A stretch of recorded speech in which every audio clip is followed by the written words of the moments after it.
Gimana di sana, Pung? Clear, Pung? Itu apa Opung di mute itu? Yes, okay. Your picture is clear. Your Pung. your voice is also clear. Good. Pung. How Opung about juga. me? Yeah. How about my voice and my picture? Is that clear now? Yeah, your picture is clear, Pung. And also Good. your voice. Good. Thank you. I think it is better for you there or here. I don't know. What do you think? Do I have to go upstairs or stay here downstairs? Situ aja, Pung. Situ Okay, aja. thank you. Thank you. Oh, udah banyak juga ini yang di waiting room. Do you know how many participants will be joining this webinar this morning, Aziz? Ibu Irma said 200, Pung. Wow, that's quite a lot. Yeah. What about where are they coming from? I don't know. Later we ask. Okay.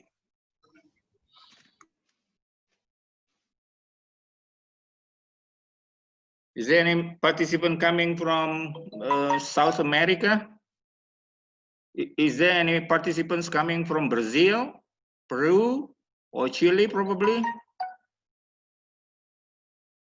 No, Aziz, you have no idea about that? No idea, Pung. I am approving. Welcome, Pak Wayan. Good morning, good afternoon, Prof. Wayan. I'm sorry I have to wear mask here, Pak Wayan. How are you, Pak Wayan? I'm fine. So good to see you. Yeah, nice to see you too. Yes. So things are okay. I still remember your last time visiting us in 2017. 17 or 18. Oh, actually, earlier this year I visited. Really? So yeah, I missed but the... briefly. Oh, I missed the chance then. Yeah, on my way and to Enggano. Enggano, right? Your research there, right? Yeah. How was it going at that time? Oh, it went well, but we had to come back a bit earlier because of the problem with the ferry. Yes. Yes, there was an issue with the supply of the petrol. So as always the case. Yeah. And then we were told that there wouldn't be any electricity. So there's no point of sitting there without electricity. So it's a modern, life. Absolutely. Victim of the technology. Yes, exactly.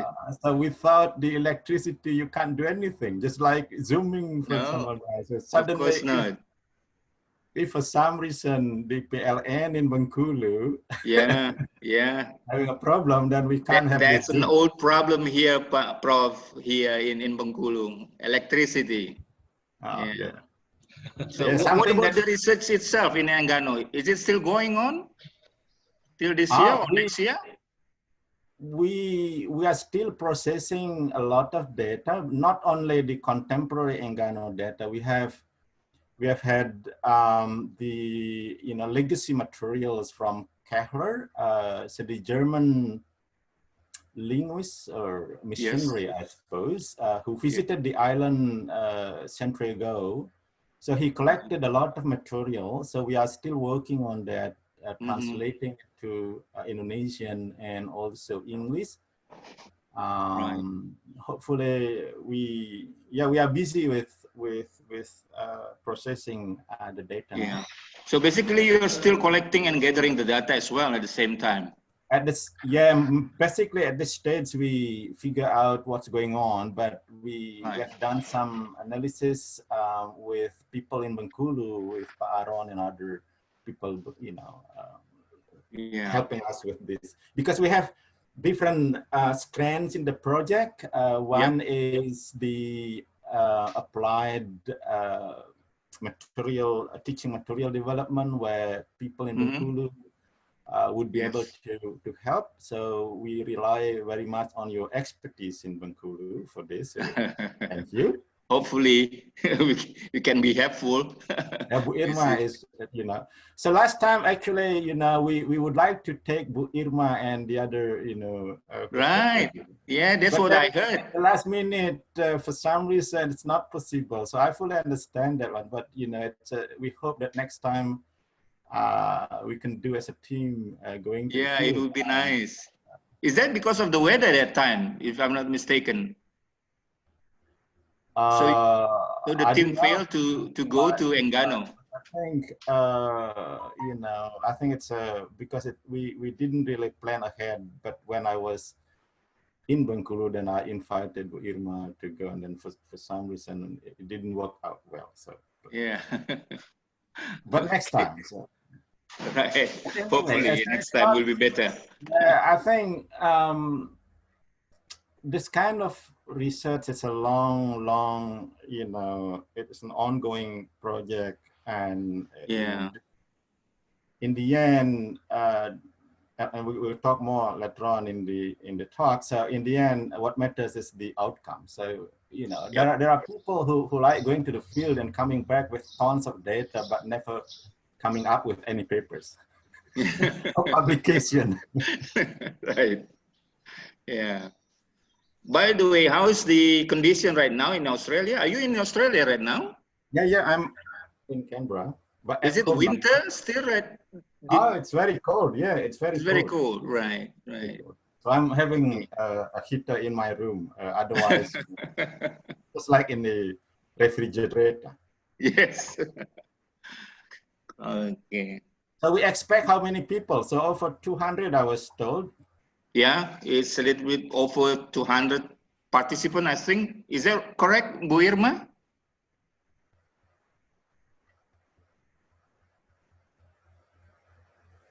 So we now already participants. Yeah, 200 participants. 200 participants. Yeah. Well, that's that's quite a big number, I think.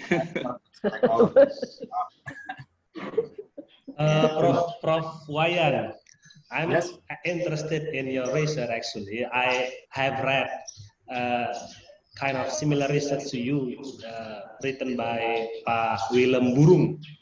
He from Oxford University. He investigated the grammar of Papua New Guinean language. So, are you working on a Papuan language? No, I mean, his investigation is very interesting. Pak Wim. Sounds unique, sir. I think. In your case, what the project or language are you working on now? I'm focusing on ELT, Prof. English language teaching. Okay. Yeah. Did you know that I got a master in language teaching as well? So I got something. If I'm not mistaken, you were in the same university with Professor Amrin Saragi, wasn't you? Well, we were around the same time in Australia, but he was in Melbourne, but I was in Sydney. So we a couple of times. I thought you were Halidian, same with Professor Amrin. I learned Halidian linguistics. I learned Chomsky's. I learned all of the theories in linguistics. Okay. But theories are tools. So I don't. Yeah. It's in a way that there are people who think theories like religions. Yes. One thing I want to say, Professor. Other people's theories are just rubbish. Other people. You know, Prof. My lecturers at the University of Malang, UM, they never investigate SFL as their research project. And I think people are not really well informed of the theories. The more you know, the better. But of course, you do not use all of the tools at the same time. Yes. You have tools. You do not tools. You use tools. Okay, Prof. Let me see the participant. Okay. Can we start now? No? Not yet?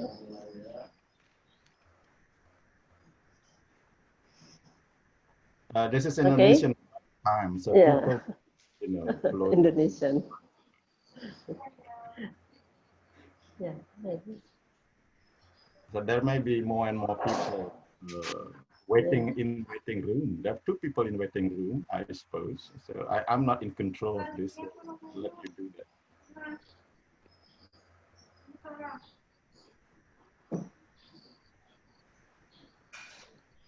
So this is just informal. Yeah. So let me know if you want to start. Otherwise, we can have a chat. I'm happy to to have. Okay. We start. Informal lecture. Okay. Assalamualaikum warahmatullahi wabarakatuh. Good morning, ladies and gentlemen. Today, this is very special because Pak I Wayan Arka would like sharing his experience in winning research grant.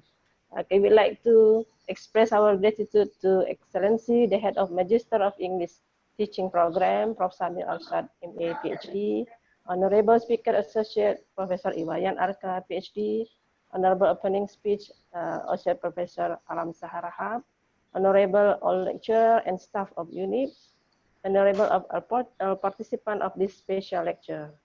Okay, first session, opening speech will be given by Pak Alamsyah. Okay, Pak Alamsyah, time is yours. Thank you very much, Ma'am Irma. And good morning, everyone. Good afternoon, maybe, for Prof. Wayan Arka in Australia right now. I don't know whether there is also a participant in South America, maybe. This is good evening, probably this time. So basically, hopefully, I do hope that everyone in good condition and in happy morning. So this is a very nice and good opportunity for us. I would like to appreciate particularly the only speaker and special speaker, which is Associate Professor I Wayan Arka, PhD, from Udayana University, and who is also affiliated with the Australian National University. So we are very lucky because we got him here as a very outstanding researcher and, of course, experienced writer. So we hope that we could get some insights as well as shared experience and probably some tips how we can compete or propose or creating our research materials that can be competitive in not only national level, but interestingly, it can be tried in international level. In this occasion too, I would like to thanks to English departments of Master Program, University of Bengkulu, and particularly to Professor Safnil, who has run this department very well. And this is actually the 3rd webinar.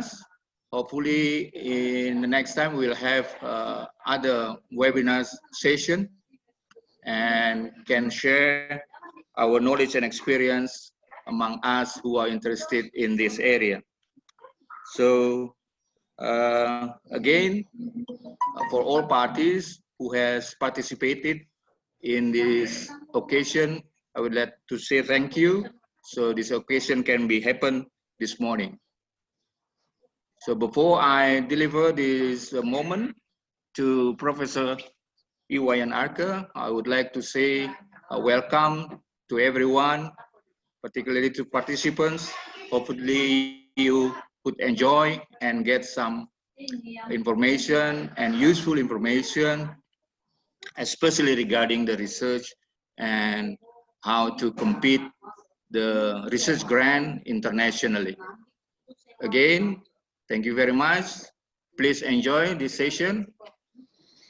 I am very grateful, of course, to Prof. I Wayan Arka.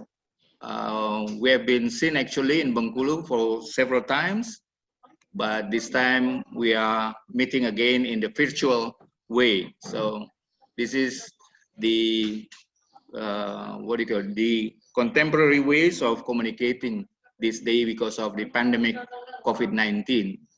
Thank you. And I return back the session to the moderator, Ma'am Irma. Okay, thank you, Pak Alamsyah. Okay, I will read curriculum vitae of Pak I Wayan Arka. Okay, now Pak I Wayan Arka is teaching advanced morphology and syntax, Indonesian and introduction to syntax, and in Austronesian language. And he was invited as a speaker 17 times since 2020, and then he won 9 international and national major grants and for small grants. And then he published 10 books and 16 books chapter and 20 journal articles and 13 papers in conference proceedings. Okay, Pak Wayan Arka, we give you 40 minutes till 45 minutes for sharing your experience and tips to win national or international grant. Okay, time is yours, sir. Okay, thank you, Bu Irma and Pak Alamsyah, and for the nice invitation for me to give this lecture. So, can I just share my screen? Let me do it. Okay, can you see that? Okay, good. So I may use mixed Indonesian and English, but basically English. The point that I want to share with you are, things on the basis of my own experience. So how to,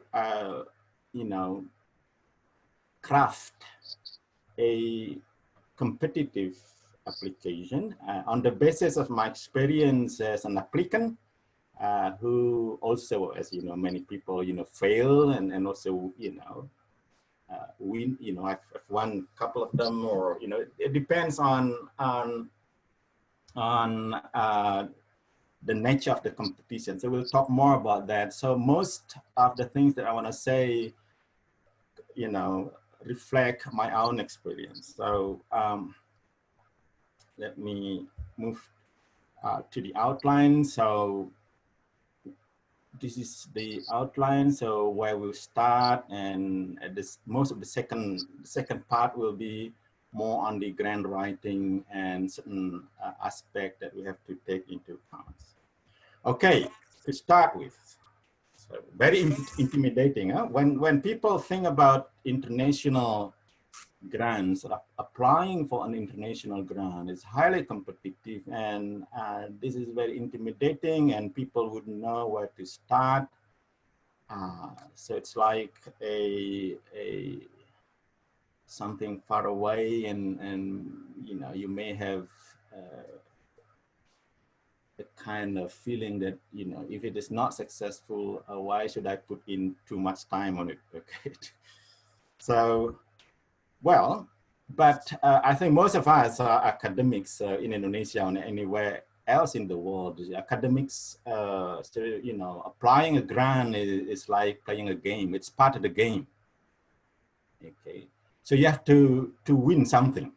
Especially here at the UNIB, Australian National University, we are very conscious of the ranking and world ranking. And I think people in Indonesia also now, I think the government wants our universities to climb up in the world ranking and talk about, rankings all the time, very conscious. And part of that game is to win grants. Okay, so you have to win something. Of course, if you can get a bigger grant, that would be good. Okay, but it's highly competitive. So why is it competitive? Okay, especially international grants. Why? Because you are competing, in small space, and it's also, you have a crowded you know, crowded application there, okay? But you have to start somewhere, okay? And also, it's highly competitive, and for many people, it's like a chicken and egg problem. Okay, if you wanna win a grant, you have to have a good track record, you know, well crafted application, and but in order to get a good track record, you should have won grants. Okay, so it's a kind of chicken and eggs problem. But you have to start somewhere. All right. So where to start? Okay, that's a big question, especially for young academics. Okay, but if you are senior academics, perhaps it's too late to start because you don't have much time left.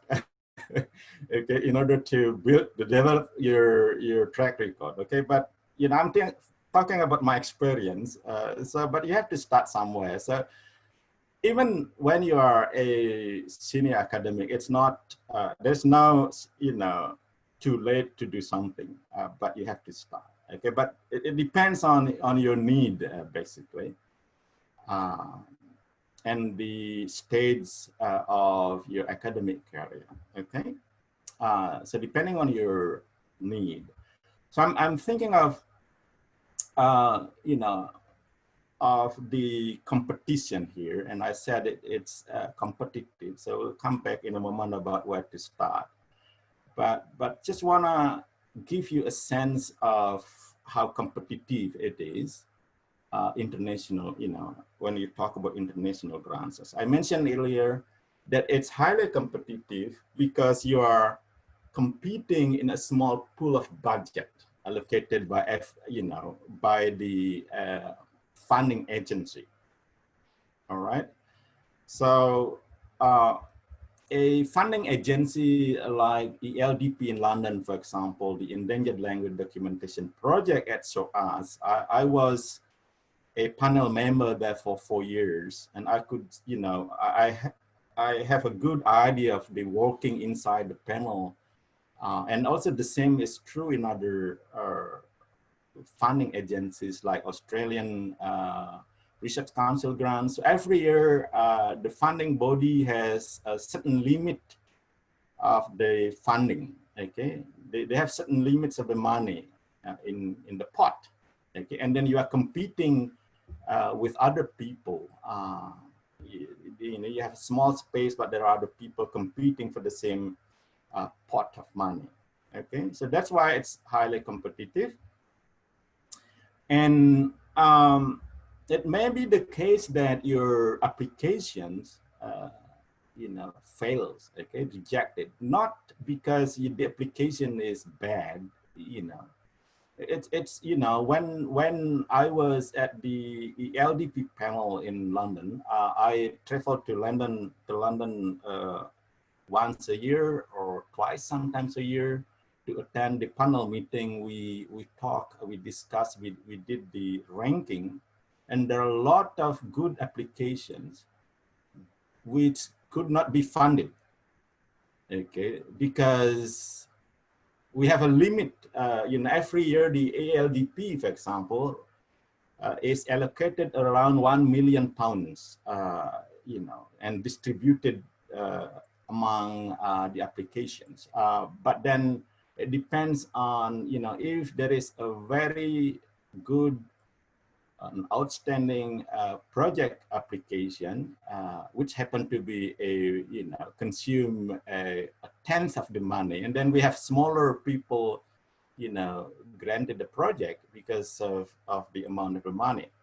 So when your application are not successful, it doesn't mean that your application are bad. So you don't feel bad when you fail. That's the point, okay? Of course, then, you know, every failure is not a nice feeling. When you get the news that your application is not successful, or, you know, you feel bad and you feel sad. Of course, it's natural. But But it doesn't mean that your application, when it's not successful, it's bad. It may be just you are not lucky at that particular stage. Okay. So my experience is that, you know, many applications have been rejected because of the limit of the money. So that's why it's highly competitive, okay? Because you are competing within the small space. So let me give you the success rates so that you have a good sense of the expectation that when you fail, you still feel okay, and at least you learn from the process, okay? So internationally, competitive grants, the success rates, it's around 20%, meaning that if there are 10 people applying, so 20 people, only 20 out of 100. So 80 people may fail, okay? So if you fail, so you have more people fail with you. So you feel good about that, you know. It's not only you. If you are the only person fail, then you may, you know, you feel bad. But, you know, so 20%, you know, only 20% and even lower, okay? So the National Science Foundation, for example, around 20%. So if you look at the ARC, Australian Research Council grants, so between, you know, so you have 18% to 23%. So, you know, the lowest success rate is 18%.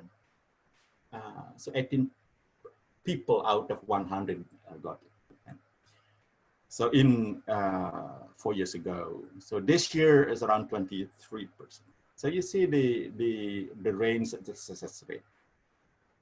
So if you fail, feel good about that, okay? Because there are other people, most of them fail. So what is the pattern? So you have to have a strategy in order to win grants, because as I mentioned earlier, winning a grant is part of the game, especially for young academics. If you want to claim your ladder to be promoted, to have a positive trajectory in your academic career. Okay, I'm talking here to young academics thinking ahead of, let's say, 20 or 30 years ahead, you know. So think about winning grants, smaller grants and more strategic, you know. So you go for smaller grants first, competitive grant, but smaller, because, you know, your success rate, you know, is better there. So research suggests that you have, you know, around 60% success rate. So with the grant less than less than 10,000 Australian dollars. This is in Australia, but I think it's true across the globe. And also my experience as the ELDP panel. So the smaller grants that you apply, the more chance that you get the grant, okay? So at the ELDP in London, when I was a member, the ELDP, even now, the ELDP has different categories of grants. You have the most expensive one is the MDP, the Major Documentation Project, the one that I want for my Marori project in Papua. So that's the highest one, okay? But there are smaller grants, including the you know, what do you call it? Very trial project. You can apply for, let's say, 5,000 pounds, for example. So the limit is 10,000. So the strategy should be, if the limit of the grant is 10,000, try not to just apply exactly 10,000. So my experience is usually inexperienced grant applicants, they work out an application and applying for money exactly the same as the maximum limit. So as soon as you see an application of that type, this is not an experienced applicant, okay? So try to craft a grant application that is cheap enough, but it's, you know, feasible and also interesting. We'll talk more about that in a moment. So if you are a newcomer and you are young academic, so I suggest you develop or apply for smaller grants, because your chance of getting grants with smaller amount money requested is higher. Okay, so in the end, because grant seeking and grant winning track record is very critical for your future career in academics, so you have to be strategic in your grant application. Okay, so go for cheap, smaller grants, because your success rate is better. Okay. Okay, so that's the broad overview of how competitive an international grant is. Okay, and secondly, the types of grants: smaller, bigger, medium, and okay, big grants, and the success rate. So you have to know that kind of background first. Okay, this is very general, non-linguistics. So I just want to move now to linguistics. Okay. As I said, this is based on my experience. So I've been working, you know, as a student before, applying for scholarship. So I talk about scholarship. You know, I think there are lecturers who apply for scholarship to get a PhD, perhaps. Okay. And fellowship for senior academics, they want to get fellowship to visit particular center overseas. You know, you can have fellowship to be a postdoc, for example, or senior position overseas. Okay. Fellowship also contains an element of research. Okay, or you may just, you know, apply for fellowship. You just want to write your write a book, for example, on the basis of your earlier research. Okay, or you can apply for research projects, big research projects. Okay, or small grants for research projects. I've experienced in these types of grant applications. But there are other types of grants you can apply from. For example, in Australian context, you can apply grants from the foreign affairs department. But I haven't had the experience that. But I think whatever that I'm talking about in a moment about, you know, grant application, I think they also apply to those kind of grant applications. Okay. So talking about linguistics, the question of where and what. So you need to know where I can find grant informations. Okay, so if you are an academics and usually you have academia webpage for yourself, right? Everybody should develop their own, his or her own academic profiles. If you haven't had your academia website, personal website, so do it. Okay, or do Google search. Nowadays, you know, everything you ask Google and you get the answer, or good or bad, perhaps, you know, but everything you can just Google search. So if you subscribes to a premium academia, you have in my academia webpage, I have a, you know, there is a link there, and then for the current grants. Okay, and you have a lot of grants, okay, different kinds of grants here, including, you know, other perhaps not relevant to you. In my case, I'm a linguist, so I usually just stick the linguistic down here. So this is just a couple of 3 of them here. So I think I suggest that you subscribe to academia.edu. Okay, develop your own profiles and so that you can get a link for the grants. Every year you have hundreds of thousands of grants. Okay, so that's the question of where should I get the information about grants. Okay, of course, then if you are a member of a mailing list, people usually send out different kinds of opportunities to apply for grants. Okay. There are also international funding bodies that you can apply to, like Fulbright, if you want to apply for scholarships or fellowship. As I mentioned earlier, Endangered Language Fund, Language Documentation Project, and also Humboldt. Okay, you can check with Humboldt.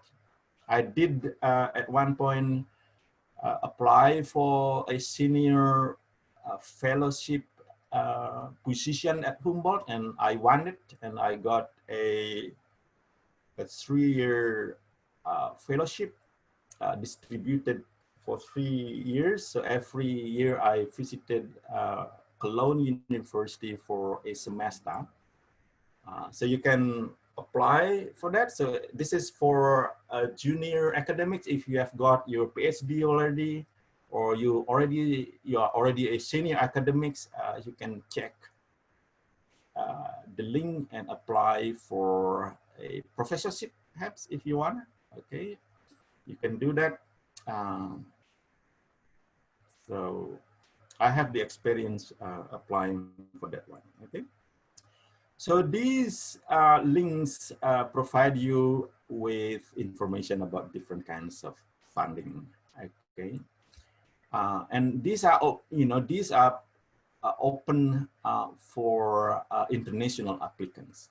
Okay, so Fulbright or Humboldt, for example, every year. I don't think Humboldt has any particular deadline. Okay, so you just click the information. If you are ready with your application, you can send your application and they will accept that one. And then when they have regular meeting, the panel has regular meeting, and they will let you know the upcoming meeting. And if you are successful, and then you can fly and go to Germany, hopefully, after the COVID-19 situation is okay. Not sure now. Okay.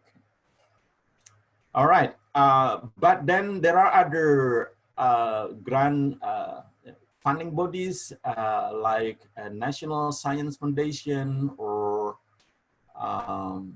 Australian Research Council grant, in Australia, but these are not available for you directly, okay? Because if you are an Indonesian, but because in my case, because I'm also affiliated with Australian University, Australian National University, so I can apply as a CI, okay? But I don't think, if you are not officially affiliated, not a permanent resident of these countries, you cannot apply for this. But it doesn't mean that you cannot be part of the team. So you have to find somebody, your partner, perhaps. This is the importance of having networks, international networks. Okay, we will talk more about that in a moment. So if you have somebody in one of those countries, and then you can be a collaborator of a particular project or proposal. Okay, so it's important to have international network.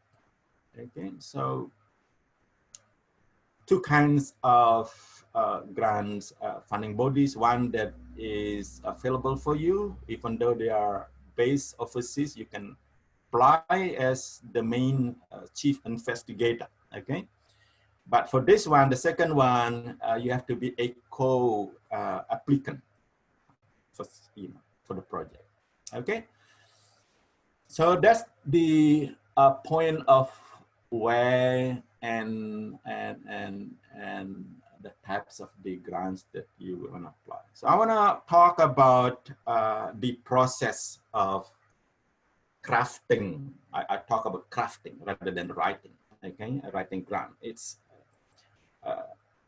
you know, when you apply for grant, you craft a proposal.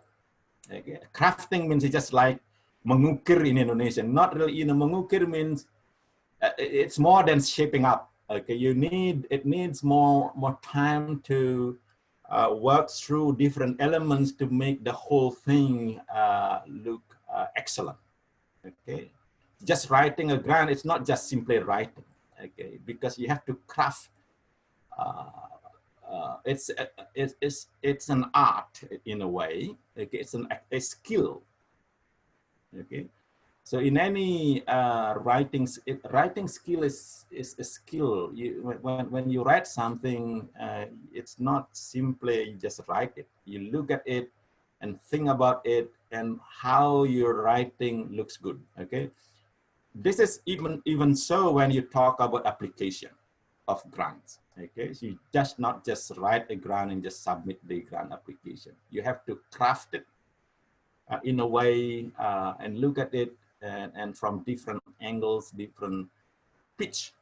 Pitching means that, you know, just like you're selling your ideas, because you are talking about two things here. What you want, okay, you want to do something, you want to do research, but also you want somebody give money to you in order for you to be able to do your research. Okay, so it's a negotiation in a way between you and the funding body. Okay, you write something, you should sell something, sell yourself, sell your idea, your project to the funding body, so that the funding body can give you money to do your own research. Okay, so this is not always something that can be easily done. It needs some kind of groundworking. Okay, just like as I mentioned earlier, winning a grant is a game. All right, because it's a game, just like any game in the real game. You know, for example, in football or football or karate or whatever game that you think in the world, you cannot just go for the competition without any preparation. Okay, for example, winning a pencak silat, a tinju, boxing, you cannot just go and fight on the stage. As soon as you fight, you will see your opponent is so strong and that you don't have even a chance to get, you know, to hit somebody. Okay, it's a process. It's a game that needs some preparation, and it requires long experience and a lot of things, you know, preliminary work. Okay, it's a complex process. Let's put that way. Okay, so writing a grant is just, you know, you cannot just sit and write. Okay, there's, you know, you need to do a lot of ground working early on. So this is the complex web of, you know, with arrows that on the basis of my experience. So, well, we talked about funding bodies already earlier. So it could be government, private, whatever. Okay, and it's a chicken and egg problem, as I mentioned. So where to start? Okay. You can start somewhere, okay, but you have to start. Okay, it's just like going to Canberra or going to Oxford or whatever, you know, or going to Bali. You know, I want to go to Bali to visit Bali and see. So where should I start? You can start anywhere.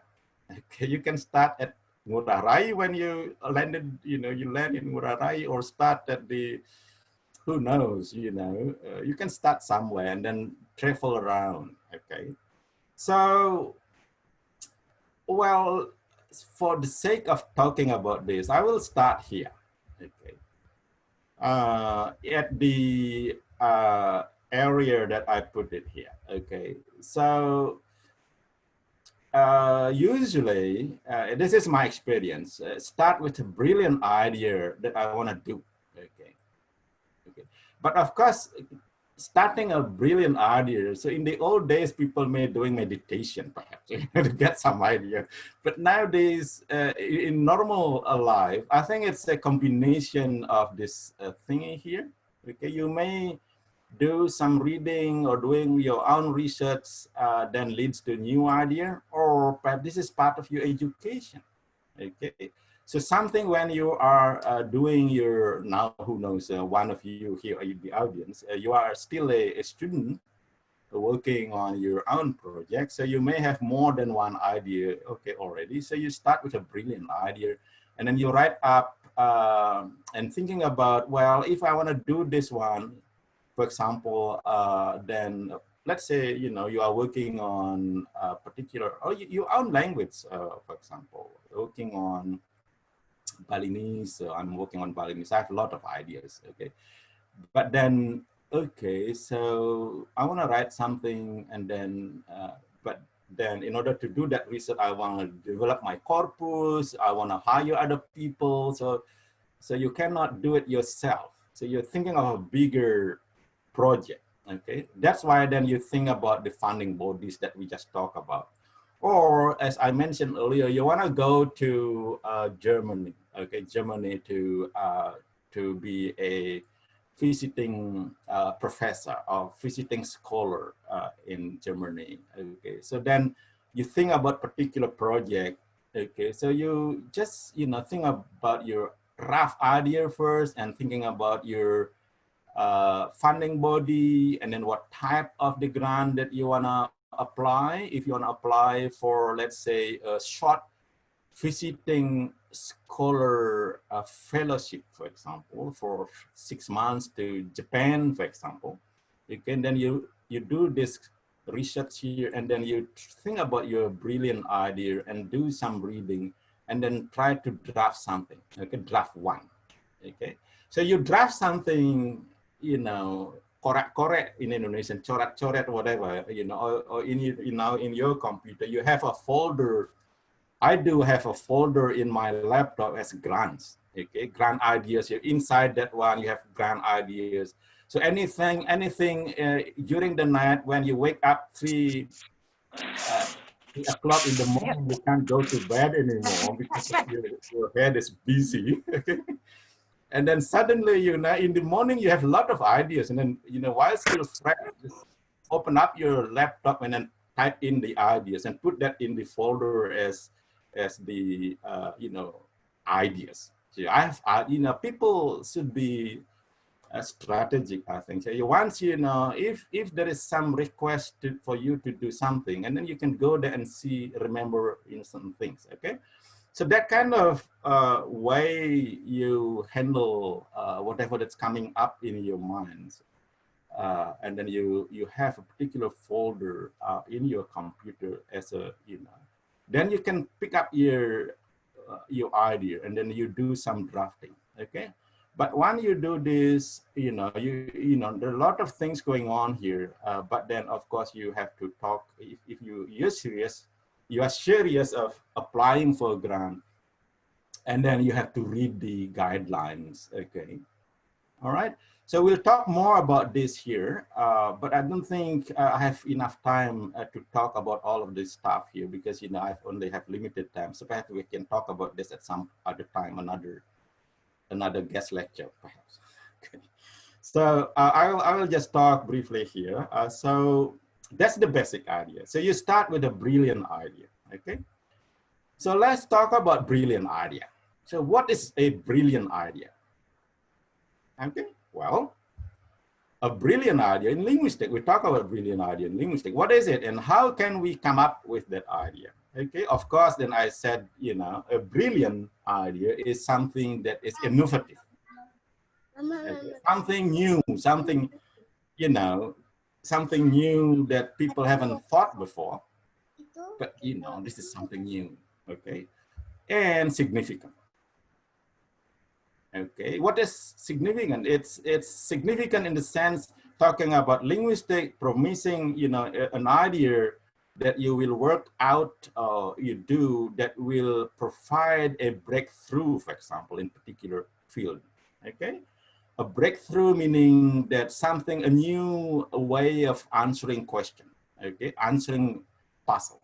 Okay, something in linguistics that becomes a puzzle earlier in typology or linguistic theory, and then with this idea that you have, you know, then you propose something that can answer or resolve that puzzle. Okay, so significant. Okay, that's the brilliant. Okay, you have to capitalize that aspect. And a clear contribution as well, not only to a scientific endeavor, to something that is important in particular discipline, but also it has significance in terms of the contribution and practical application. Okay, for example, in policy making. So if you talk about linguistics, how your research would contribute, for example, if you are talking about teaching, and how that would improve, for example, the techniques in teaching or any other things that benefit the delivery of educational material and making learning more, you know, or better, for example, faster or more efficient, for example. Okay, so there must be some kind of practical contribution. Of course, we talk about scientific contribution in terms of the theoretical aspect of your ideas, of your project. Okay, so if you can combine, or if your idea has that kind of multi purpose aspects, okay, so new, okay, novelty, contributing something, answering new, you know, answering new questions, or leading to a breakthrough, and also having a contribution in practical life, that would be good. Okay, that's a brilliant idea. Okay, think about that. Okay. Now, as I mentioned, because I'm a linguist and having background in linguistics, so I'm just talking about a brilliant idea in linguistics and how would you be able to come up with ideas in linguistics.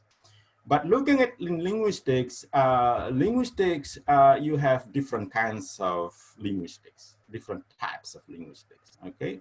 So you can talk about linguistics as a subfield in, you know, as science that looking internally into the system of the language, okay? So, so language as a coherent system internally, okay? Or language as an interdisciplinary entity, an object of interdisciplinary entity. That is to say, because, you know, language is part of human activity, okay? You use language as a communication, so it's a short, you know, it's related to a communicative in the context of sociology, interaction of people, society, a culture embedded in the culture. So you talk about, you know, anthropological linguistics, or you talk about language use in, for example, in laws. Okay, you talk about forensic linguistics. So different sort of interdisciplinary perspective on linguistics. All right. So I start actually, you know, I'm interested. I was trained in a highly specific field of linguistics in morphosyntax, in theoretical linguistics. But along the way, I developed interest into the other field like interdisciplinary, because I've got background in teaching as well. So applied linguistics, how language and linguistics can interact with teaching. Okay, you talk about psycholinguistics as well, because teaching has this psychology, because you are teaching to students who have psychology in their learning process. Okay. Another thing, I think, part of the strength that you or we are Indonesians, you add to this the space in linguistics with the geographical focus. Okay, the focus is Indonesia, for example, because you are from Indonesia, you speak Indonesian, which would be easier for you. If you want to do any research in Indonesia, would be great. You know, it would be harder for you if you go, for example, to Samoa, to the Pacific, to do research. You have to learn the new lingua franca there, okay? But even, you know, in Indonesia alone, it's already, you know, a lot, okay, as we see, okay? So I just want to briefly say that, you know, you talk about language and linguistics, you can talk about the internal system, language as internal system of morphology, syntax, phonology. You can do, get good ideas in these areas, or you can have a theoretical aspect of your research, okay, theory, LFG, construction grammar, you know, minimalist, you know, or systemic functional. So I just mentioned a couple of here, okay?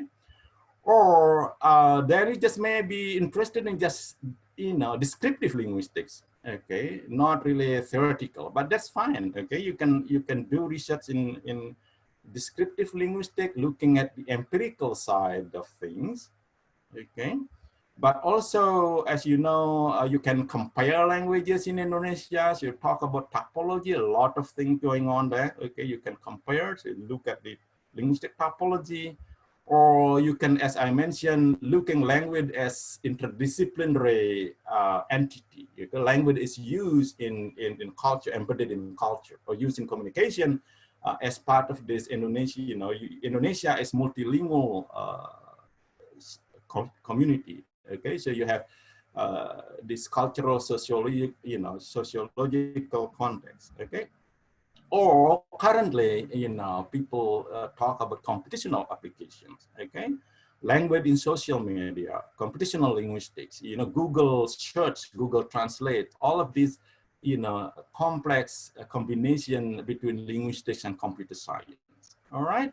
So you can look at that, and then also acquisition, learning, processing, okay? So those people who have background in teaching, educational linguistics, I believe that you have a lot of ideas there, okay? And so adding this in regional focus in Indonesia, okay? So you have, you can generate a lot of brilliant ideas, okay? So if you think about this, Indonesia as your regional focus, and then different sort of areas, you know, either internally within linguistics or across different disciplines, and then you have a lot of things to say and to do, okay? So Indonesia is, in a way, a living laboratory. So we are very lucky to be part of Indonesia and this multicultural, multilingual context. And looking at language could be, you know, it's a rich living laboratory in Indonesia. Okay, so just talk about the possibilities of generating brilliant ideas to start. It's a matter of how you can, you know, think through and sit back and work out your brilliant ideas. Okay. Okay, so those are just background in the brilliant ideas, and then what first thing first, okay, in the early process of application, okay? So you can, it's common deciding your research topic first, okay? As I mentioned, you have to decide your topic with the background. I think you do, you know, you have plenty of foods in your brain, in your head to work on your great ideas, okay? And then, as I mentioned earlier, decide the funding agency. You know, if you already have your topic, okay, decide the funding agency. Perhaps you wanna go to Germany or go to Japan or go to Australia. Okay, so find a funding body that can give you money to do that. Okay, and then read the guidelines. Okay, so because every funding body has different guidelines, or even the same funding body with different types of grants, they have different guidelines. So familiarize yourself with the funding body's guidelines, depending on your type of the grant. Okay, and then It depends. If you are a junior researcher, junior academic, so you have to think about this, because as I mentioned earlier, so funding, winning a grant is a game, okay? It's a competition. So if you think that you are not strong enough to fight the big opponent, so you have to find somebody else to go with you, okay? That's the basic idea. So if you want to apply for a big grant and you do it yourself, but you are not strong enough yet in the competition, of course you fail. Okay, it's not strategic. It's just, you know, if you are small, you physically, your body is so small, and finding a big opponent, of course you just, you know, you don't have a chance. Okay, so you have to be strategic. So in order to do that, you have to invite a collaborator, okay, finding a partner. Okay, so that's the way to handle. If you don't find a partner, try to find somebody else and, you know, help. This is the hard part. If especially when you begin, you are a beginner in the game. Okay, it's hard, but it's possible. Okay, that's why you need to have a good mentor, a good guru, a good team. Okay, if you are an academics, I think, you know, you go through different levels of education. You have your teachers, you have your professors. So go to them. Okay, your professors are supposed to lead you, are supposed to give you guidance, be your mentors. Pak, Ibu, so tell me, you know, oh, I want to do this or do that. So go to them and get help. Okay, if you are not strong enough. Yeah. Okay. So then you have to invite a collaborator or partner. Okay.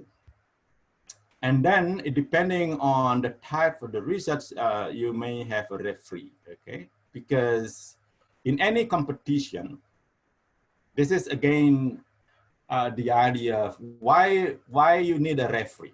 Well, as I mentioned earlier, so you need to convince somebody or funding body to give you money to do your research. Okay, of course, nobody wants to give you money for free, you know, or they didn't want their money is wasting. Okay.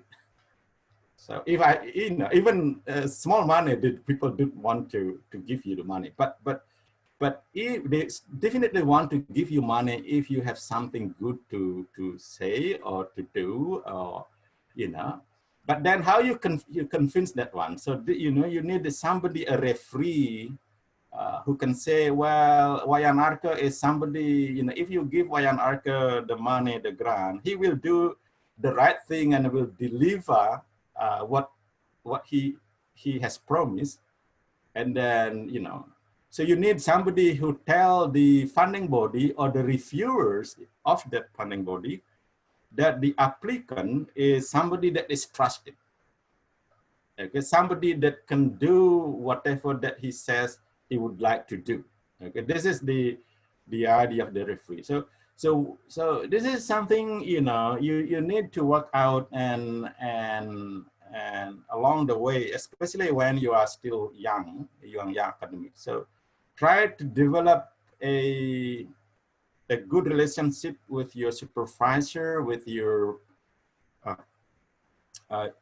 in particular your supervisor, so that your supervisor can give you or be your referee. Okay, to give you to say something good about you. Be careful with that stuff. You know, your referee, don't just pick up particular referee and then the referee turns out saying something bad about you that you didn't know. Okay? So this is very important, finding a referee. Okay, so that's the first things that you should do when you apply a grant. Okay, and then of course now the writing process. Assuming that you already get so I already talked how long I've already talked this one? Almost an hour, huh? Okay, that's surprising. So, Yes, Professor. okay, Almost an hour. all right. I still halfway through. Okay. Yes, no problem. Let's go through and then let's see how we go. So I'm now at the stage of writing process. Okay, we already assuming that you already got good, brilliant very good idea. Now comes the writing process, okay? So writing process is cyclic. It's a cyclic process. Writing is rewriting. Everybody knows that. You know, we know that we have been through writing, you know. Semua orang sudah pernah menulis. Menulis di jurnal, ditolak oleh jurnal. Okay, you know that your writing is perhaps not good yet. Okay, so writing is writing. Okay. So you have to draft and redraft. Okay, so that's the basic idea. Okay, so when you write your grant proposal, you may come, you know, 10 or 20 versions of applications. So it's common. Okay, so you know, in my case, you know, when the submitted one is perhaps the version 20, okay, of the process, you know, the application. Okay. So it depends on the writing process here. It depends whether you do it yourself or when you do it with somebody else. Okay, if it is a collaborative research, and then you need to do some meetings. Okay, of course, my experience is that you need to engage your team. Okay, it's not good to have a collaborative application, which is on paper only. You know, only one person writing and putting the names there and then submit it. And then you will have problems later on if that is the case, okay? So early on in your writing process, it's, you know, it's good to engage your team members, especially when you are the leader, okay, of the team.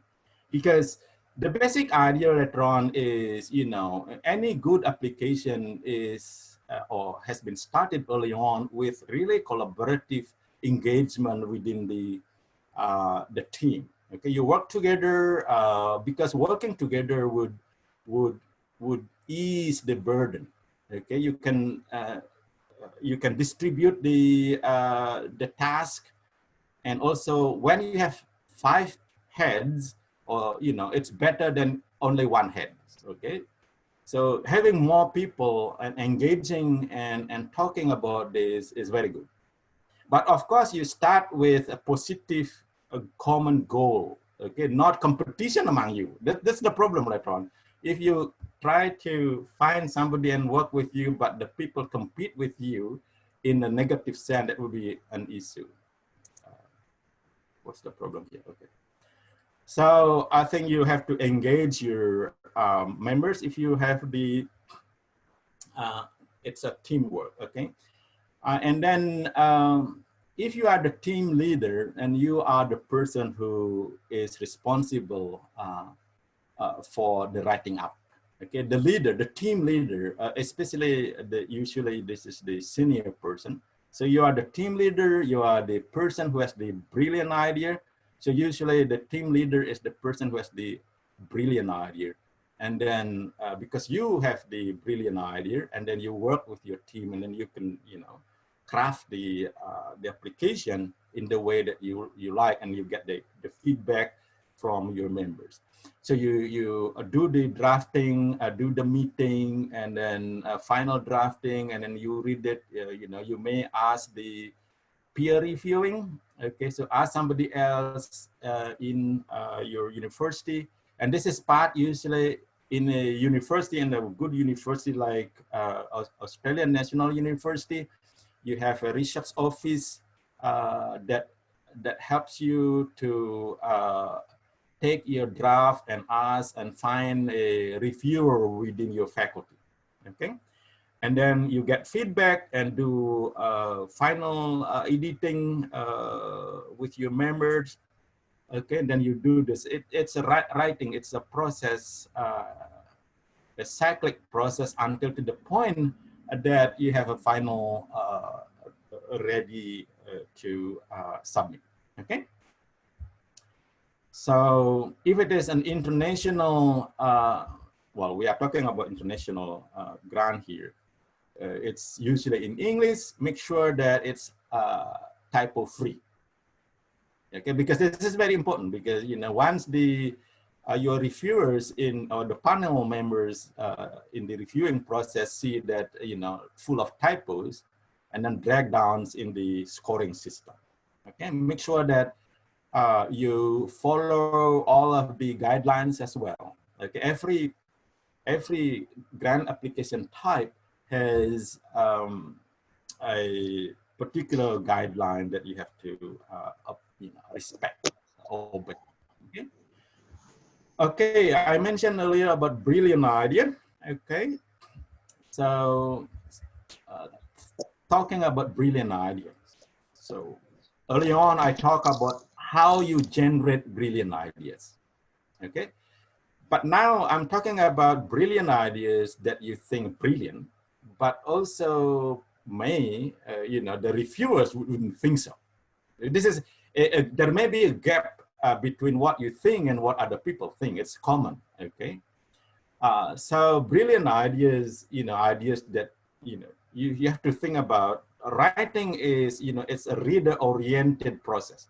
When you write something, I think we all know that you write to a particular audience, not for yourself. It's not writing for yourself. Of course, you want to write to get money for yourself, or you write to get points to be promoted to be a professor for yourself. But when you write for the reader, a particular audience, okay? And in particular, when you write an application, you write for think about the reviewers in your mind. Okay, and your brilliant idea in the context of your audience, and your audience should be your reviewer. Okay, think about that. Okay, so then we have to know, what do the reviewers want to find out in your applications? Okay, so we have to think about that. So usually you have to have this idea of holistic at one point. So reviewers or the panel members, they are smart people. Okay, they are smart people. So you think about your reviewers are smart people. They are smart people. Think about that. They are smart people, highly prominent in their fields. Okay, when you apply for internationally competitive grant, your reviewers are very smart. They are highly trained, and they are knowledgeable.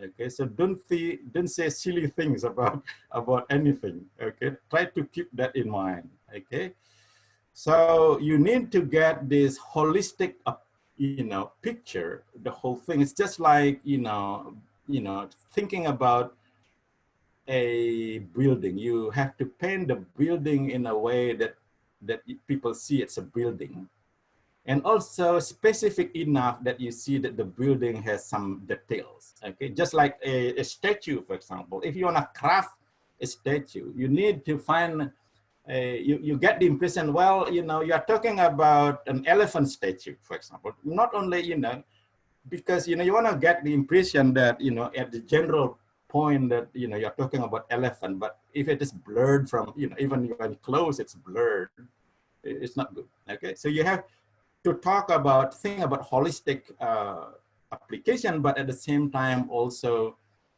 specific enough. Okay, ada fokusnya, ya. They have a focus and specificity, but at the same time the whole thing should be holistic. Okay, in terms of the novelty that I talked earlier about, the methodology and the significance. Okay, this is reflected in the title and the abstract of your application. Okay, so this is the window, the first door, the first window, perhaps from the first door, my analogy. So that's why you are asked to provide the title of your project and the abstract. Okay, so you have to work out your title and your abstract. Okay, it's very important. Okay, a skill of writing an abstract is another skill that we need to develop, and that's another talk. Okay, so one way of looking at that is if you learn, you do by imitating, at least get some ideas for how, for example, the winning grants, winning application, out there already available, funded. Okay, so try to look at the LDP, for example. If you think about applying for a grant to do documentation, you go to the LDP website, look at their grants, the list of the grants there. You can see there and get a good sense of different titles of the projects. Okay, so give you some sense of what are the, the kinds of, projects that funded by the funding body. If you want to apply for a postdoc to Humboldt, go to this site and see the postdoc section and see the projects, the existing postdoctoral projects funded by the Humboldt, and look at their abstracts and the title and get a sense of how they craft their titles and their projects abstract. Okay, so that's a way of getting sense of how you develop your own skill and do some, work imitating a bit and then modifying. So we all learn by imitating a bit, but of course you do not just pick up the whole thing. That's not a good academic practice. Okay. Now, back to linguistics. I talk about linguistics as a science that you can look inside the system of language. They're doing internal, what shall I say, research on internal system of the language in the phonology, morphology, syntax. But, most likely out there, funding bodies like interdisciplinary research projects. Okay. The more and more, there's a trend now, the more interdisciplinary the nature your project is, the better. Okay, so you need to look at the interdisciplinary angle of your issue. Okay, if you want to win a grant, try to craft an interdisciplinary project. Okay, interdisciplinary means that you have, well, if you are a linguist and then you have to work out with other people, having particular backgrounds in particular disciplines like anthropology, for example, or it depends on the issue, okay? And then try to put in synergy between the interdiscipline, between the disciplinary approach in your common ground to attack the problem. Okay, so an interdisciplinary project is better, and at least that's my experience and a sense, because if you read in the guidelines, research grant guidelines like ARC, Australian Research Council grants, because I'm also a reviewer, I could see, because you have to tick certain thing whether this is interdisciplinary or not. The point here, I guess, because in real life situations, issues are mostly interdisciplinary. All right, you cannot just resolve, like, for example, the COVID-19 problems, issues nowadays, you cannot just resolve from health point of view, medicine point of view, the medical point of view, but you have, because you have different sort of, complex issues out there and should be addressed from different disciplines working together. Okay, that's basic idea. And I think people giving money to provide you with resources to do your research want to have the outcomes that are useful for the human being, okay, in terms of how you handle life.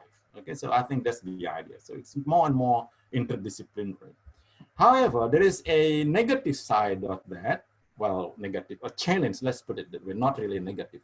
Even though it's often preferred by funding bodies, but it's harder to craft. It's more difficult. One person working on a project is difficult already. But if you work with somebody, it's even more difficult. Communication is an issue. You can talk and the person, or you can, this is my experience. Finding a time, agreed time slot to do discussion is hard. Because in recent situation, especially people like me are very busy, very busy. And you don't have time to talk. Okay? So it's very hard when you already talk, and then you may spend time with this and that. It's not efficient sometimes.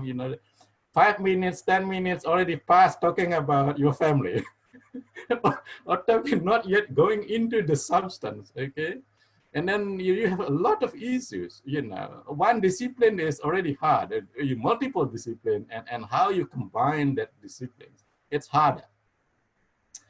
Once you get that one, you're right, okay, you think it's good, okay, it's okay, multidisciplinary, interdisciplinary project, but then your reviewer say, well, no, it wouldn't work that way, you know. You have more people to think about that, and it's work. That's my experience. So it is hard. It's really hard. But again, even though it's hard, it's rewarding. But even though later on you fail in getting the money, but at least you think a lot about that, and you know, it's interesting in itself. So it's harder, but you know, it's the chance is there if you win.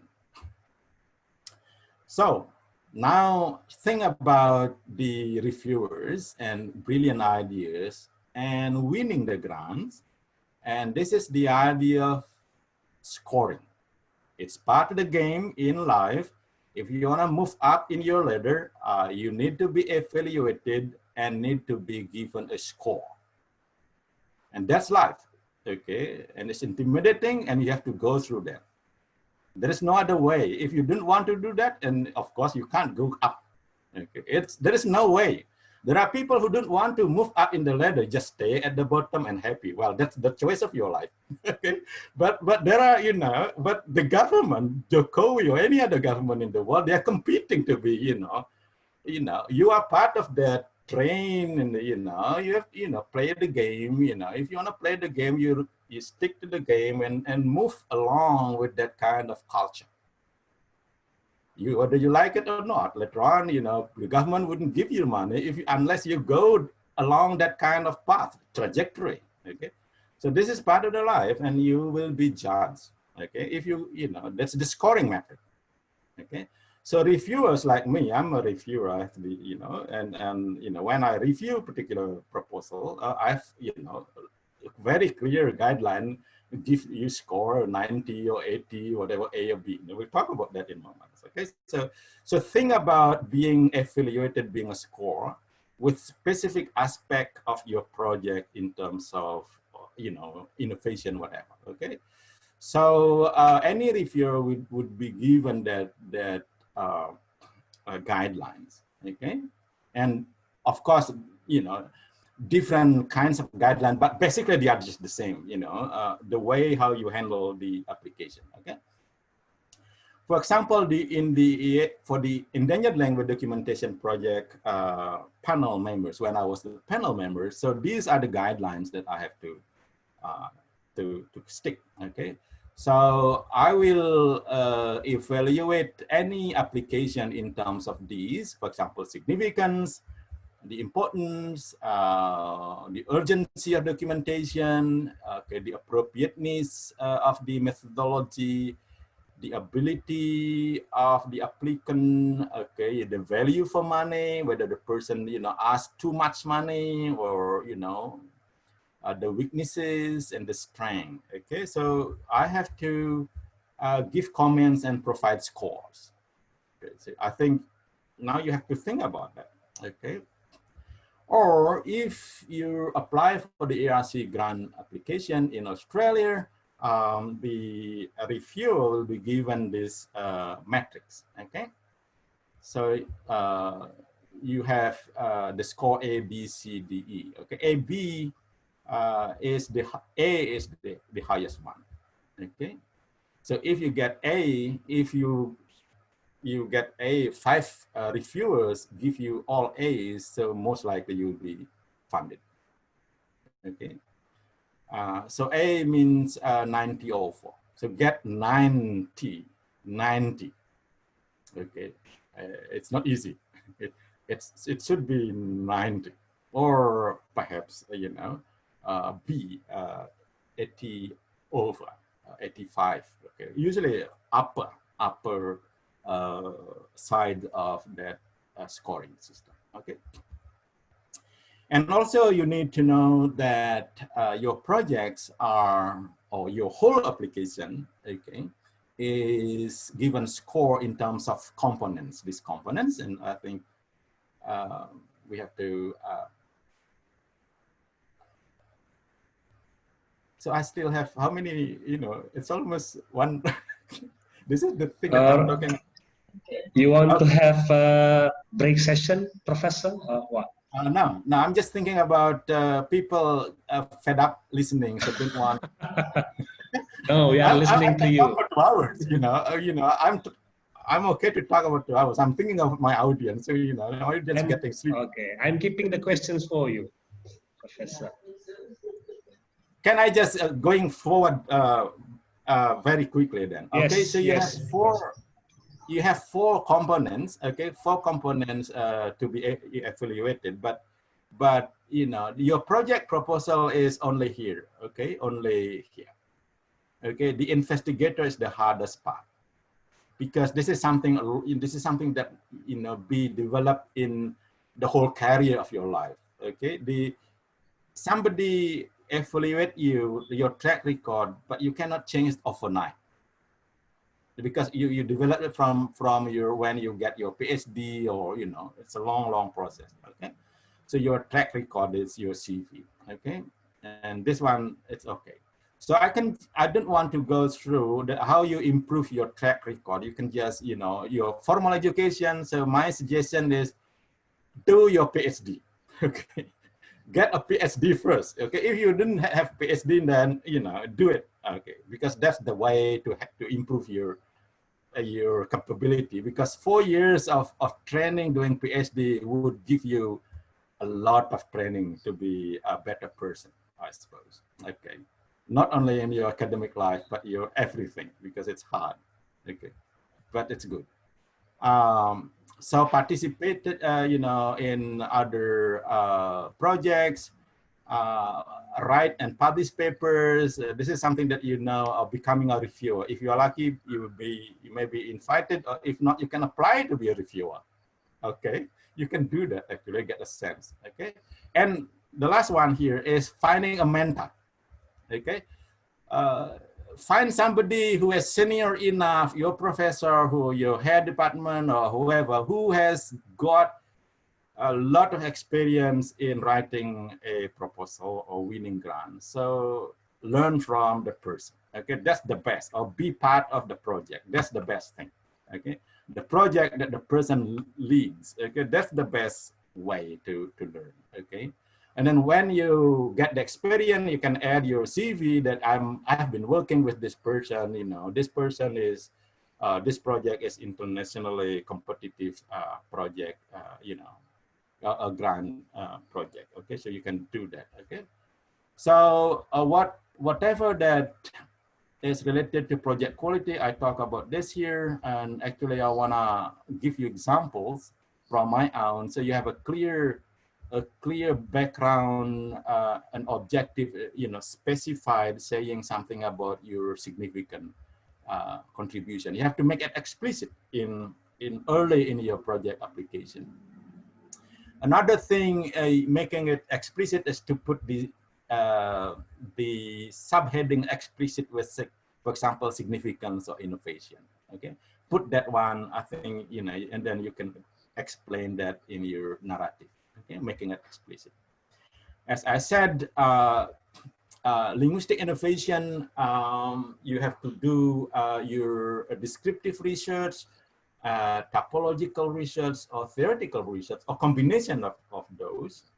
But when you want to make it, craft the things, remember about the smart stuff. Okay, the smart one. Okay, how you craft your application in terms of specific. It should be specific enough. It should be measurable, it should be attainable, it should be realistic and time-bound. Okay, so the idea is, as I mentioned, your application should contain specific things that can be measured and achieved within a time frame that you set. Okay, this is just example. I can give you a copy of this slides at some point and look the examples. Okay, in terms of how you make your application coherent from the empirical side. This is example from my project, and then you link it to your theoretical side and then provide the specific details of activities, the when you want to do that, and then what is the deliveries of the project. Okay, so make it sure that your project proposal contain the time frame containing the specifics. Okay, this is just examples. Okay, and international collaboration, I mentioned, it's very important to collaborate. And if you are still not strong enough yet to go ahead yourself, you have to find somebody else to do that. Okay, being a co-author, it's always good and highly valued in the academia, and you would get a big tick in your application process when you show that you publish with other people, which means that you can work as a team. Okay, so it's good. Okay, so just want to show that my international network. So people might just see Pak Wayan, now you are okay, but remember that I have been through hard, difficult times in the past. It started with my PhD at Sydney Uni. And then I was sent to Stanford. Most of my collaborators now, like for example, Professor Mary Dalimped from Oxford, I met her 1995 when I did my PhD at Sydney Uni, and I visited visited Stanford and met with Joan, prominent linguist there, and also attended other conferences. This is in Europe the following year, and many of them now are already professors and work, they are prominent people. So I started long before. So my advice for young academics, when you're young now, try to develop your international network early on, because they would give you a connection, referees, for example, to becoming referees for you. Okay, you need them later on. Okay, so another thing that I want to mention before I close is the assessment. The benefit, the contribution, the value for money. Okay, when you talk about the value for money, you talk about how much you request it from your funding body, whether they will give you money. But the key point to mention here, the more expensive your project is, the less competitive it is. Okay, so you cannot just get a lot of money and then people will give you money.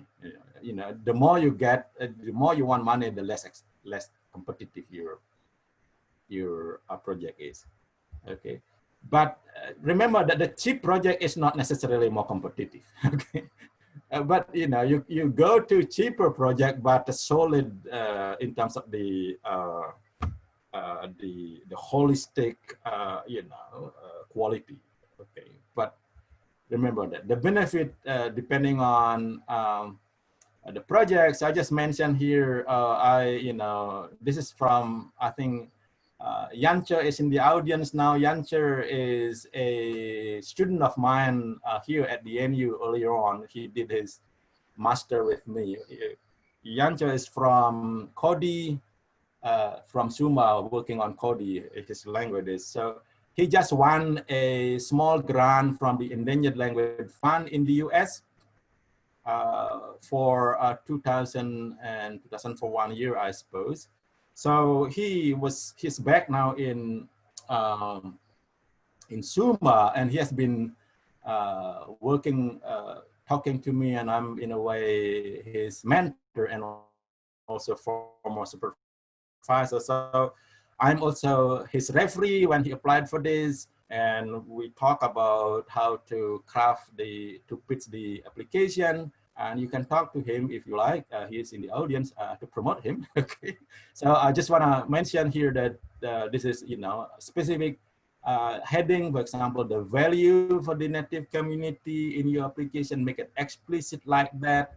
Or the contribution to linguistic science, for example, make it explicit how your application would how your project would contribute to the progress of linguistics in your area.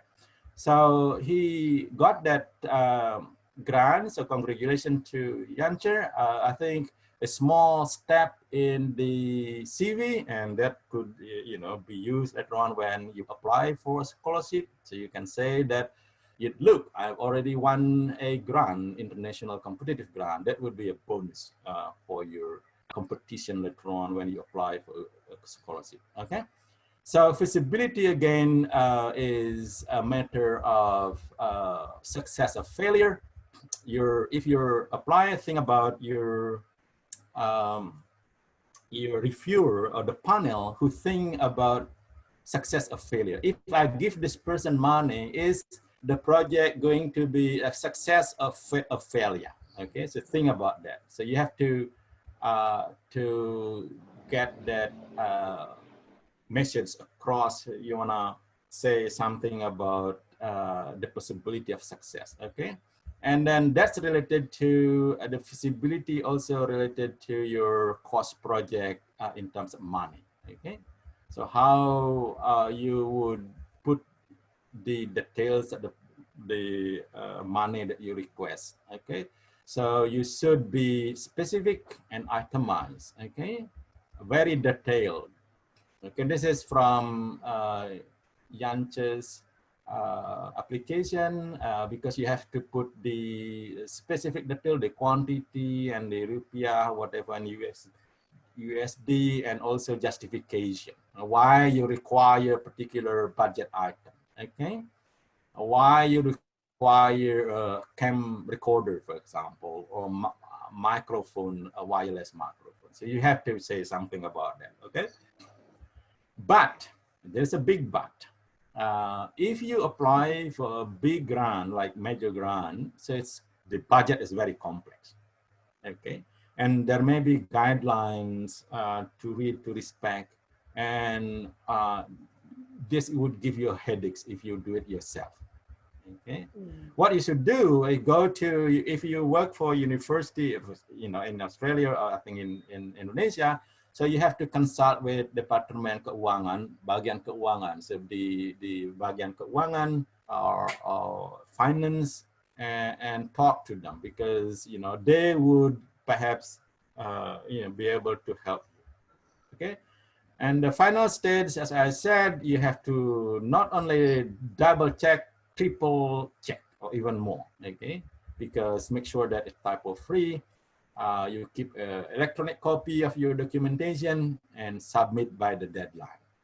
Okay, the deadline may be internal. There may be internal deadline in your university or external deadline. Okay, so final remarks. As I said, winning a grant proposal, you know, application is a skill and with some luck. Okay, faktor keberuntungan. You may be very, you know, skillful and the application is good, perfect, tetapi belum beruntung, you may fail.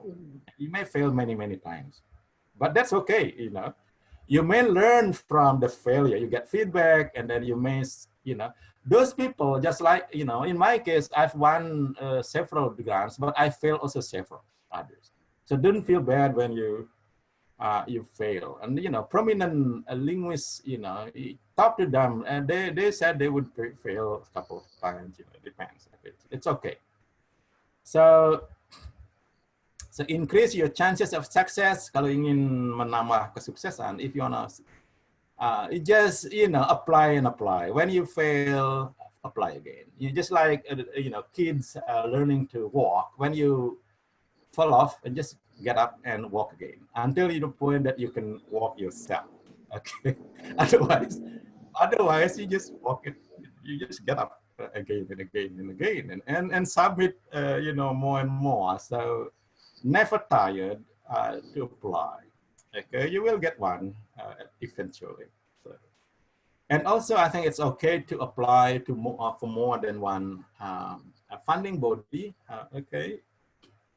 But you have to tell them, because, you know, it's ethically, you have to tell them like that. Okay, so I've talked actually a long time already, you know, more, you know, almost 1 hour and a half.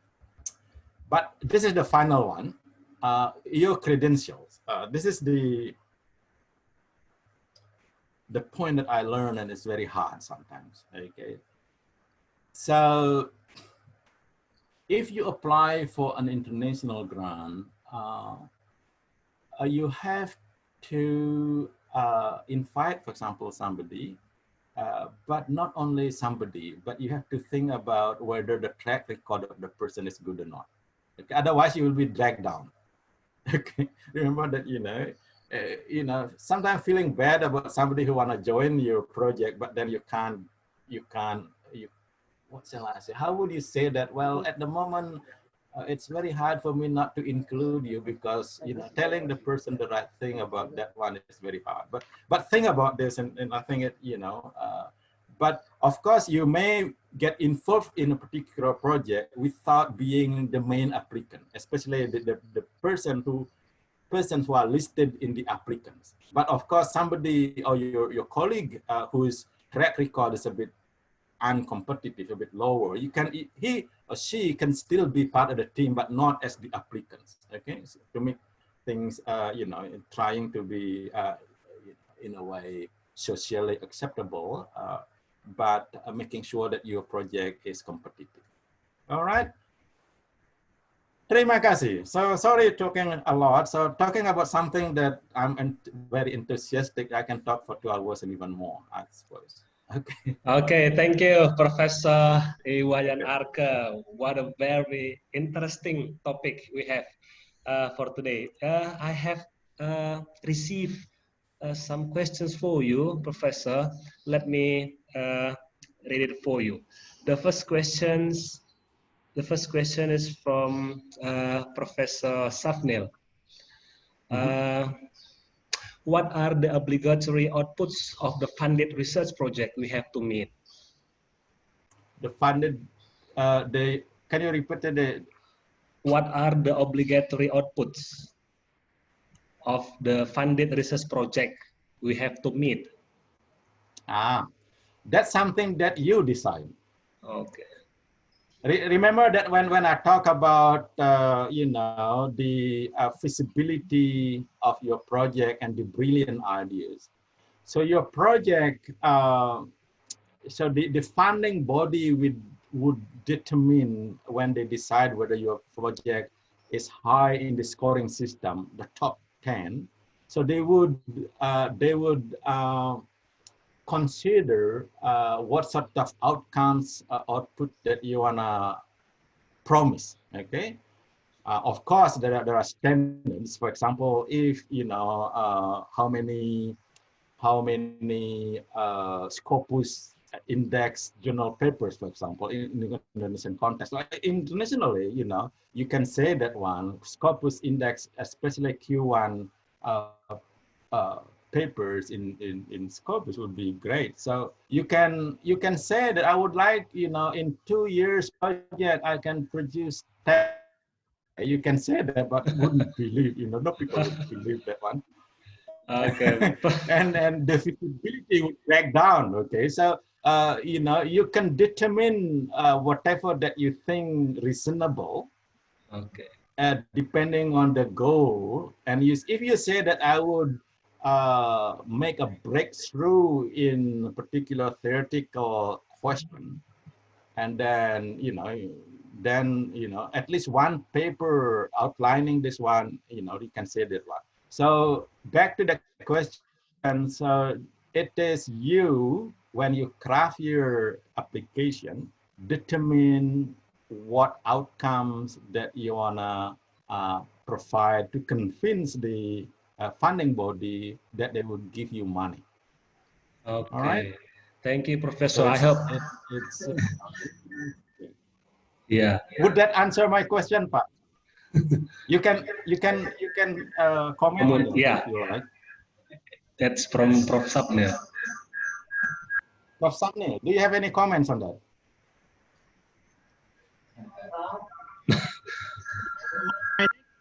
You are invited.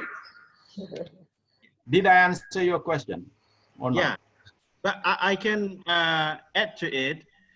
my next question is actually how different it is with the system in Indonesia when we national grant and yeah, national grant. propose research funding from Indonesia. Wayan, do you have any experience in bedanya writing research proposal to Indonesian government from Dikti, from the RPM Dikti? Yes, I do. When I was, I got a grant, URGA, I don't know what the name is now, the University Research Graduate Research, that's a long time ago. So but that's, I think, not relevant now because you are talking about 2020. Yeah.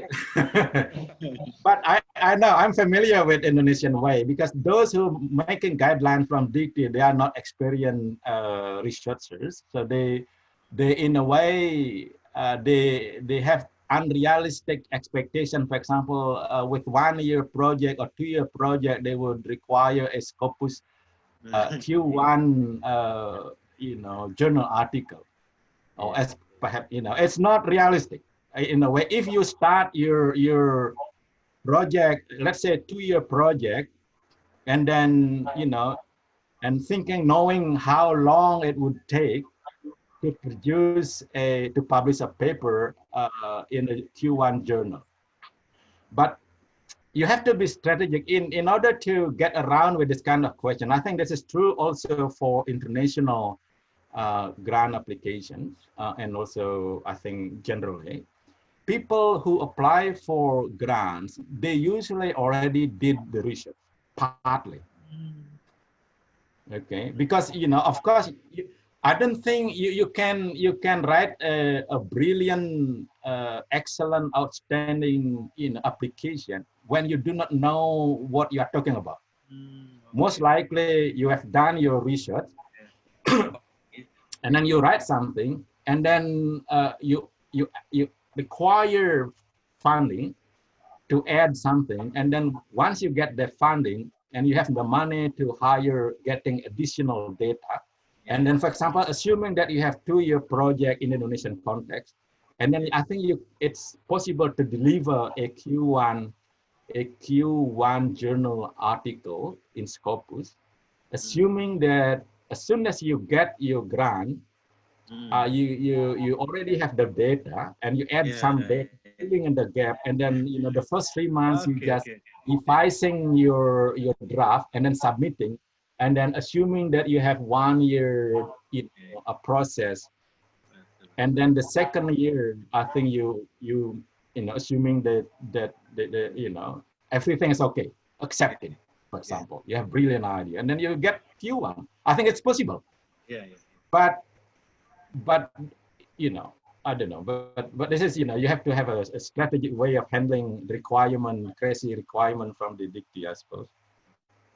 Okay, thank you. Thank you, Pak Wayan. Yeah. Okay, thank you, Prof. Wayan. One more question. It is from Bengkulu, from Dr. Wisma Yunita. She asked you about the bureaucracy. You may have experience with it. Hello, Prof. Wayan. Best regards from Bengkulu. How to deal with the Indonesian and other countries' bureaucracies? What should be prepared? Maybe she is interested in Australian brand. Okay, Prof. Wayan. Yeah, I think bureaucracy is beyond your control. That's the first thing. Okay, it's beyond your control. You may get cranky, but you can jump up and down, but nothing happens. Nothing happening. But I think this is the issue of international collaboration, need groundwork. So Bengkulu, for example, this is my experience with Bengkulu University working on a project. Yep. So exactly. I did the paperwork, the groundwork with Udayana University when I visited Oxford. I did that with Oxford and with Udayana, with Bengkulu, because my leg is in different places. So because I know people around. So with ANU, for example, I can do it here. I have the the position here. I can talk directly. with the Oxford when I was at Oxford, so I can talk to people directly there. They respect me in a way I can make things move faster.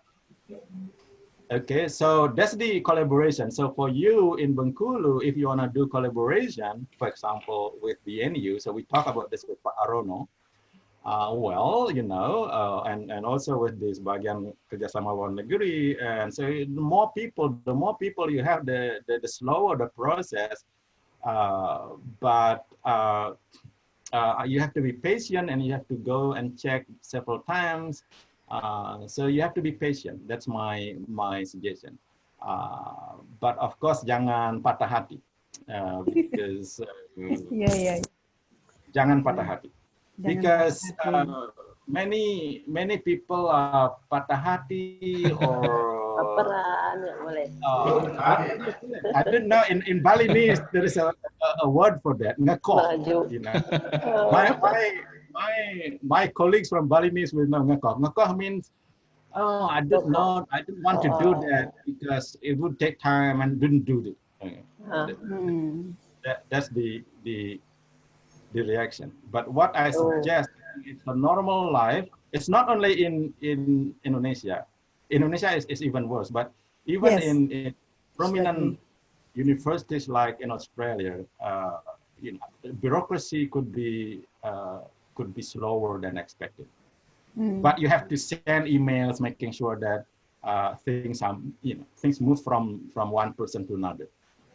All right. Okay. My suggestion is jangan patah hati. Okay. Siap. Thank you, Professor. One more question from Ibu Laili Harti. Dear Prof. Wayan, what do you think about sending our rejected proposal from one funding body to another funding bodies? Well,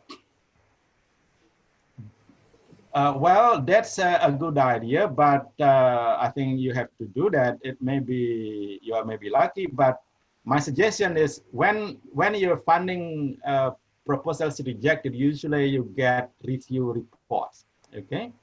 Or if you don't get one, try to get a review reports and why your application is not rejected. Okay, and then think about the ideas that I just talked about earlier in this talk. Okay, think about there may be some, do some self-reflection. I think people would usually, when you fail, you do some reflection. Why? Mengapa gagal? It's common human reaction. Kenapa gagal? Tetapi jangan menangis lalu tidur. Reflection, and then when you are sent, and then you have to readjust that, because you know every funding body has a different mission. Okay, by sending to different funding body is not. I mean, you have to send it and revamp it in a way, readjust, you know, some things, you know, to meet the new funding body. Okay, I think that would be good. I think I recommend that one. Okay, tidak menyerah, tidak patah hati. Okay. Okay, good. Okay, the last questions, Prof. The last questions from Ibu Elmaida Bangko. Their Prof. Wayan, how to get international collaboration or international network to conduct the research. Is there a trick for this? Okay. The trick, I think the strategy is to send email. You know, this is, I think, you know, I got many emails from people across the world. You have to attract their attention first, especially when people like me you know, receiving email from unknown person. Yes. So one, you shouldn't ask too much. Okay, you shouldn't ask too much, because if you ask something too much to begin with, when nobody knows, most likely you wouldn't get any answer. Two, say something about helping, or you know, small thing that benefit or that mutually helping the person in one way or another. I think you have to find out people, prominent professors overseas, who have shared interests with you, and then say something about, you know, data that he or she might be interested in looking at, or that kind of stuff. Okay, but once you get connected, then you can gradually add your own interest. You know, because, you know, once you get too much, and then most likely people like me are very busy, and people, I think everybody is busy. And at what time do you sleep usually, Prof? At what time do you sleep usually? That question. My mind very active all the time. Okay. 24 hours. Almost 24 hours. It's not good for my health. I'm sorry. It's just I have to slow down, but sometimes too many things to do. Okay. Yeah, that's it for today. That's the last questions, Professor. Bapak Ibu, the participants, could you please turn Ada down? lagi, Aziz? Oh yeah, one more. Okay, let me see the chat. Professor, Prof. Wayan, could we have the examples of the proposals? Okay. Yeah. Okay, so begini. I think most of us, of the audience is from Indonesia. So I have to say something like this. You know, I'm an Indonesian, and I'm very proud to be an Indonesian. I'm very committed to share my experience, to do something on Indonesian linguistics, and I have projects from across Indonesia, from, you know, my projects dari Merauke, di Flores, di Bali, sekarang di Danau. Tujuannya adalah untuk memajukan linguistik Indonesia dan memberikan sesuatu yang kembali ke Indonesia. Partly, you know, I want to have young generation of linguists in Indonesia to compete for more and more grant application, and the opportunities out there so big, so many. Dan apa yang terjadi sekarang ini dari pengalaman saya, kebanyakan grants untuk meneliti linguistik Indonesia dari luar itu dimenangkan oleh orang luar ketimbang orang Indonesia. Sehingga adalah kewajiban orang kayak saya yang sudah duluan mendapat pengalaman untuk memberikan sesuatu. I'll be happy to be a point of connection. If anybody wants to be connected to somebody else, I will be happy to connect. Okay. Satu. Yang kedua, saya punya komitmen sebelah tadi. I'll be very happy to provide advice and read, but I have to admit I would be very slow because I have too many commitments already. So you know, if you wanna get help in terms of connection, networking, and feedback, mentoring dalam hal seperti yang saya omongkan tadi itu, I would be very happy. Okay, but of course you have to be patient. Okay. Harus sabar, kalau sekali Harus email sabar. tidak dibalas, nanti email lagi ya. Gitu. Iya. Jangan baper. Jangan minta yang terlalu banyak. To start with. Okay. Yeah. Okay, thank you, Professor. Bapak Ibu participants, would you please turn on your video? We are going to take a picture for a moment. Okay, we have Pak Rono in Australia. Okay, from Ron. Okay, let me. Terima kasih ya semuanya. Terima kasih atas kedatangannya, sudah di Zoom special lecture ini. Sangat senang berjumpa. Saya tidak tahu siapa saja yang melihat semuanya. Opung. Ya, saya cuma bilang terima kasih lagi sekali. I'm very happy to be able to share my experience, and I'm sorry I couldn't talk through every single slides, but if any of you wanna contact me, please do. Thank you, Prof. Wayan. Can't wait to see you again in Bengkulu. Yeah. Okay, see you at Give some it point back after. to Irma. Okay, thank you, Prof. Thank you very much, yeah, Wayan. thank you. See you again someday. Yeah, Okay. for all See you. In Bengkulu. participants. Ya, Yeah, terima kasih our ya. agenda we have presented to you today, and we have finished our lecture. Thank you for making time in your busy schedule to join us today. Thank you, Prof. Wayan, and all participants. You all somewhere. Okay. Thanks. Bye-bye. Bye. Bye bye Pak.